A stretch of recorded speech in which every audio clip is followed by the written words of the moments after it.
Armistice Day, November 11th, he had marked his 59th birthday.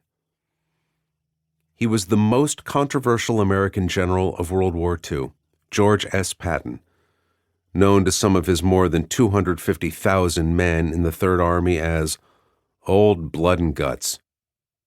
A quarter of a century before, he'd spent his 33rd birthday in France, at the very end of the war to end all wars, as the Great War had been described. He had earned the Distinguished Service Cross and a Purple Heart while leading the U.S. 1st Provisional Tank Brigade as a lieutenant colonel. "Peace looks possible," he had written to his wife Beatrice toward the end of hostilities, "but I rather hope not, for I would like to have a few more fights. They are awfully thrilling, like steeplechasing, only more so." Patton had courted Beatrice throughout his time at the U.S. Military Academy at West Point, New York, where he'd had to repeat a year after failing in mathematics. Their marriage in 1910 had drawn high society from across her native Massachusetts and beyond.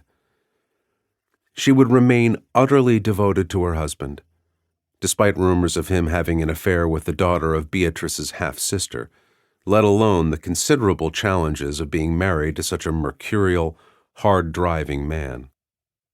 Now George S. Patton, born into privilege and wealth, a superb fencer, the designer of his very own saber, a 1912 Olympic athlete, and a believer in reincarnation, was a 3-star general with an entire army and several hundred tanks at his disposal. And he was in a grim mood indeed that November 25, 1944, as he was driven in his jeep past dead Germans toward the city of Metz. He wanted his troops to see him. He got out where it is unhealthy oftener than any other general, as he put it, but not too frequently lest he become a nuisance. Patton knew it was important to be seen heading toward the sound of the guns. George S. Patton had never been considered a shirker from any danger, ever since he'd first seen action, chasing after the revolutionary Pancho Villa in Mexico in 1916. He'd always been up for the fight. The current Lorraine campaign had been his least successful, bringing heartache and frustration.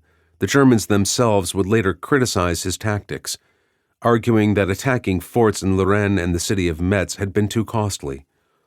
He should have bypassed them and headed straight for Luxembourg.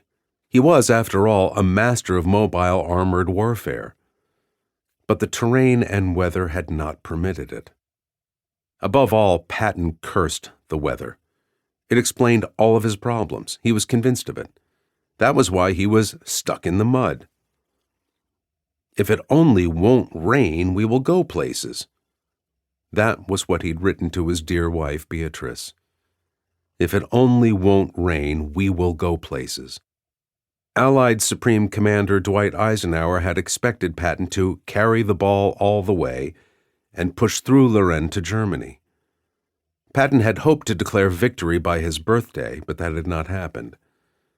There had been a desultory party, and his staff had presented him with field-expedient armored diesels, cocktails usually containing bourbon or rye, but now spiked with any liquor that could be found. And still the rain poured down.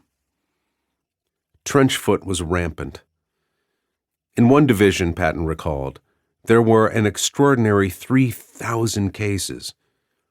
It could hardly be avoided when men had to wade across flooded fields up to their waists in muddy water. It didn't matter how much a soldier dubbed his boots or how many pairs of dry socks he hoarded. Everything that dismal November got wet.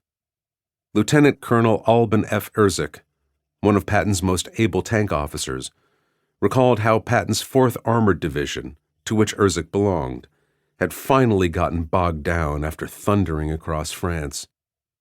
"We had traveled 328 miles in 12 days. We were 60 miles from the German border and another 80 miles to the Rhine River. We'd already gone 328 in 12 days. According to Erzik, Patton had declared, "We'll be at the Rhine in 10 days. 27-year-old Erzik, commander of the 8th Tank Battalion, was a slim and handsome graduate.